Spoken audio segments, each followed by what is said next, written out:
One of the problems that many of the students in our batch is facing is that the sense of overwhelmingness that comes from after looking at the syllabus of English literature. There are a lot of subjects, there are a lot of authors, summaries, novels, poems, dramas, and a lot of things that the syllabus always seems look impossible to cover. Quite frankly, believe me or not, but the only student who is going to qualify this examination is not the one who is going to cover the syllabus, but it is the one who is going to revise the notes again and over again. Revision is much more important than covering the whole syllabus. It is not possible to cover the syllabus, but it is always possible to revise 10 times, 20 times, 30 times before you appear for the examination. So when I was preparing for English Literature UGC-NET examination, what I used to do was I used to make a list of all the authors in my rough notebook. I will write down all the authors right beginning from Age of Chaucer to Age of Elizabeth, Age of Revival, Postmodernism, Modernism, all the authors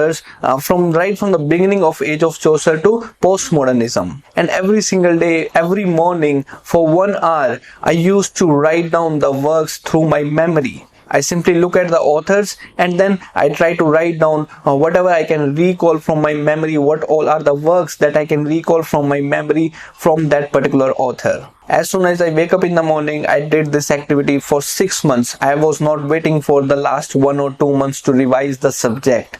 But right from the beginning, I used to do this activity, be it in American literature or Afro-American literature, Canadian literature. I used to write down the authors, and then through my memory I used to recall all the works that are associated with these authors and poets. You will surely find 10 to 15 questions directly coming from the authors and their works. They will simply ask you which of the following writer has written this particular work. Either you will find such questions in match the following or chronology or fill in the blanks, but you will surely find 15 questions, at least 15 questions about regarding which writer has written which work. Quite frankly, I want to tell you that cracking UGC-NET examination is not as easy as coaching classes have made it so. Even if you have the study material of ours, it is not guarantee that you will crack the examination. You have to read, you have to revise, you have to revise 10 times, 20 times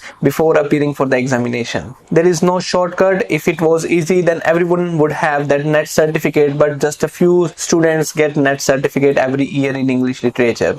Alright, so the same goes in literary theory. You must be at least knowing that which author has created, which theorists have coined the term. For instance, you must be able to know who has coined ecofeminism, bricolage, deconstruction, displacement, condensation. You must be able to know all these terms and who coined all these terms. You will find 1 or 2 questions like which theorist has coined which term. Alright, so it is most scoring question, and after knowing which theorist has coined which concept, you must be able to understand the whole concept in a precise or in a concise manner. To make your work easier, we have created 1000 plus MCQs on literary theory. You can place your order of our book from our official website limitlessliterature.com. We have compiled all the literary theory questions that have ever been asked in the NET examination, SET examination, GATE examination, UGC-NET examination, PhD entrance examination. Whatever the questions have ever been asked in the history of competitive exams, so we have compiled that in literary theory booklet. So you can simply check out the link in the description below. Alright, so the very first thing is to remember what all are the authors associated with what all are the works. Alright, make a list of all the authors and try to recall every work of these authors through your memory every single day. 1 hour, do this activity that is going to help you score extra 5 to 10 questions. And the second thing which I have always in my study table, in my timetable you can say, is not to study 6 or 7 subjects, not to study paper 1 and paper 2 simultaneously. It is not at all possible that you start working on Indian literature, American literature, British literature, and then in paper 1 you are studying higher education, research methodology. You cannot study all these subjects all together. At the end of the day, you will feel burnout and you will abandon all these subjects. So I have always made sure that I only study 2 subjects in 1 month.